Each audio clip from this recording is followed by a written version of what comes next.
De retour de Las Vegas et ça a bougé ces derniers jours sur le marché des cryptos. C'est ce sur quoi on va se concentrer.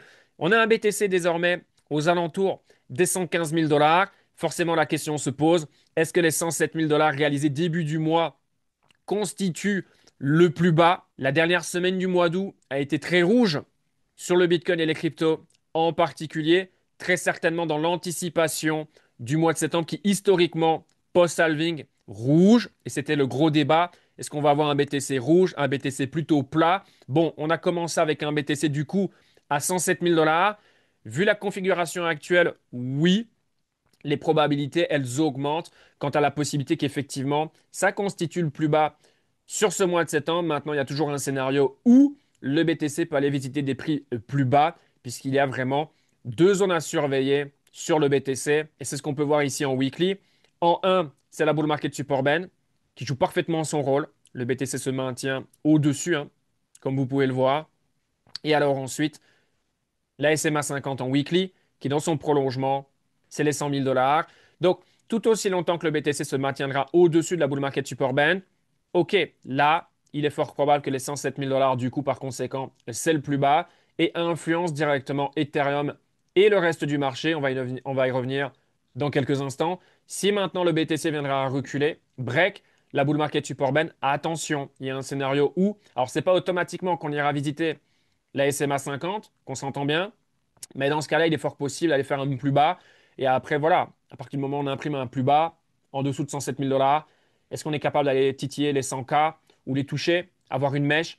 Voilà, clairement, c'est un scénario qui est possible. Maintenant, encore une fois, ce scénario est moins probable que début du mois, mais ça ne veut pas dire qu'il est absolument improbable. Super important de le rappeler. Encore une fois, je pense qu'on aura une réaction du marché mercredi lors du FOMC. Même si Jérôme Powell baisse les taux de 25 points, ce à quoi s'attend 96% des gens, ça se trouve, on va avoir une réaction. Positif ou négatif, sur du court terme, super important. La tendance de fond, et c'est ce qui importe le plus, elle reste inchangée. Et avoir une baisse des taux, et si on en a d'autres tout au long de la fin de l'année, encore une fois, c'est positif pour les cryptos. Et je pense personnellement qu'on aura notre altcoin season, dernier trimestre de l'année. Bien sûr, je ne peux pas timer le marché, ça peut arriver un petit peu plus tôt, ça peut démarrer un petit peu plus tard. Personne ne sait. Personnellement, je m'attends à ce que la dominance Bitcoin soit forte, soit résiliente. Pourquoi pas les revisiter les 60% une dernière fois avant de s'écraser définitivement, et ce dans les prochains jours et les prochaines semaines. Maintenant, oui, en fonction de comment réagit le marché mercredi, ça peut influencer la dominance Bitcoin. Ici, on a un BTC qui est à 115 000 dollars, on va dire. On n'est pas très loin des plus hauts historiques réalisés milieu du mois d'août. Si BTC fait un nouveau plus haut, on va avoir un Ethereum qui suit derrière. Maintenant, la question, c'est est-ce qu'on fait un nouveau plus haut timide pour ensuite corriger? Ou alors Ethereum s'installe définitivement au-dessus des 5 000 dollars?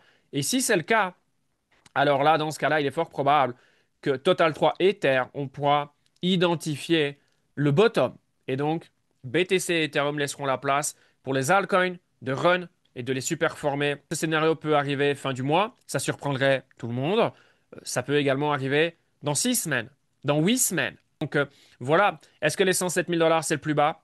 C'est possible, les probabilités sont plus importantes. Maintenant, ça va être intéressant de voir comment le BTC va réagir au FOMC et le marché des alcools, bien entendu, qui seront directement influencés par le comportement du BTC. Si on vient sur la Bitcoin dominance, regardez, je peux changer d'avis sur la dominance Bitcoin si on viendra à break les 56,5. Dans ce cas-là, je me dirais, OK, probablement qu'on a la Bitcoin dominance au-dessus de 60%.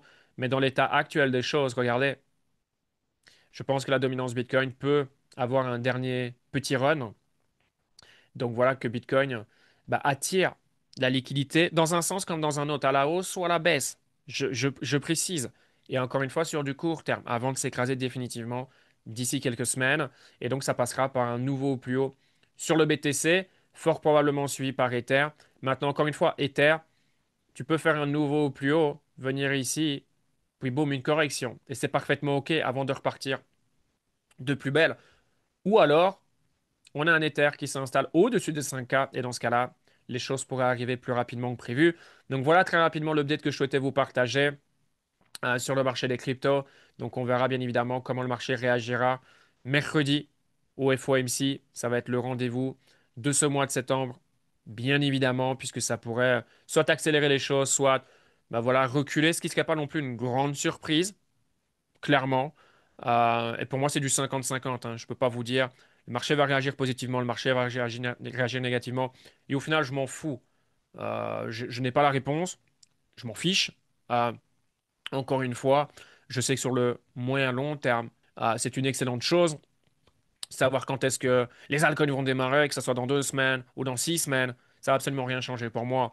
Ce qui peut changer, c'est si le BTC fait quelque chose de complètement différent et qu'on viendra avoir une clôture en weekly en dessous de la 50 SMA, premièrement, et que ensuite on ait une confirmation sur une deuxième semaine. Dans ce cas-là, ça change la donne. Alors là, ce qu'on avait fait au mois d'août, c'est le plus haut. Alors bien évidemment, ce scénario, je l'avais donné 3% de probabilité, je crois, début du mois. Bon, bah là, c'est difficile de lui en donner davantage, hein, qu'on s'entend bien. On est toujours à 3%, voilà, probabilité très très très mince, et bien sûr. Mais c'est dans ce cas-là où, personnellement, ben, mon point de vue, il change littéralement sur le Bitcoin et le reste du marché. Donc voilà ce que je peux vous partager très clairement en ce qui concerne BTC et Ethereum. Et si on a un BTC qui baisse, si on viendra à break la bull market superman, forcément il y aura une baisse beaucoup plus marquée sur Ether, certainement 4000-4100 $. Et je m'attends à ce que des altcoins dans le top 100 et plus que un soient plus résilients qu'Ether de par la performance d'Ether ces dernières semaines, que ce soit contre l'USD ou le BTC. Donc oui, je m'attends à ce que des altcoins soient plus forts qu'Ether en cas de baisse. Maintenant, l'ensemble du marché des altcoins, non.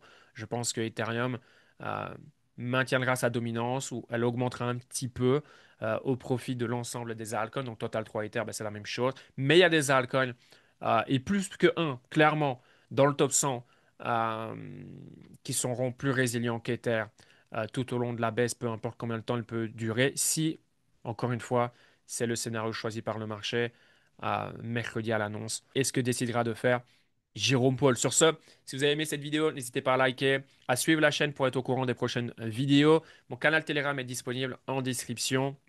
Sur ce, je vous souhaite une excellente semaine et à la prochaine. Ciao, ciao.